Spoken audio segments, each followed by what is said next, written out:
Ну, вообще я родилась с таким ощущением, что я должна стать балериной. И первое мое знакомство с балетом произошло благодаря моей маме. Она в 3 года меня отвела на спектакль «Щелкунчик». И я просто влюбилась в эти декорации на сцене. И было решено, что меня нужно отдавать в балетную студию. Готовилась к поступлению в Алматинскую академию искусств.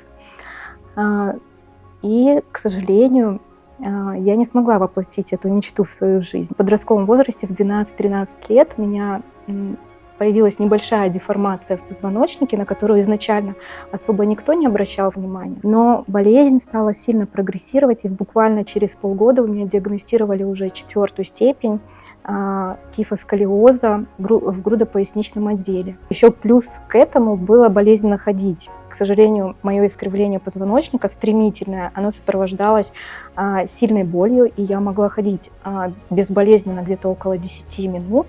И такая степень сколиоза, она, к сожалению, лечится только хирургическим путем. Естественно, она сопровождалась не просто искривлением позвоночника, но и искривлением ребер. То есть появились такие видимые горбы, которые привлекали нездоровый интерес. Конечно, было дискомфортно, что моя болезнь проявлялась еще внешне, это было видно и заметно окружению. В какой-то момент нам помогли родственники в Москве.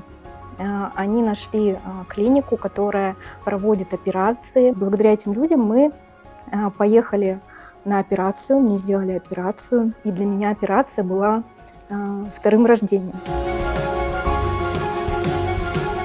Очень перевернулся внутренний мир. Открытие было, что на самом деле нужно 100% верить в свои способности, 100% верить в себя, 100% верить, что ты можешь. Конечно, я не вернусь как профессиональная балерина на сцену.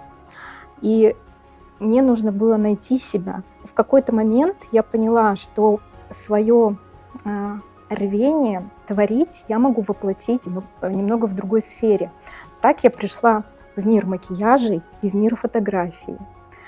Чем сейчас я занимаюсь и чему посвящаю свою жизнь. В творческих направлениях я понимаю, что я творю красоту, что я дарю женщинам эстетику, дарю им уверенность в себе, дарю им счастье.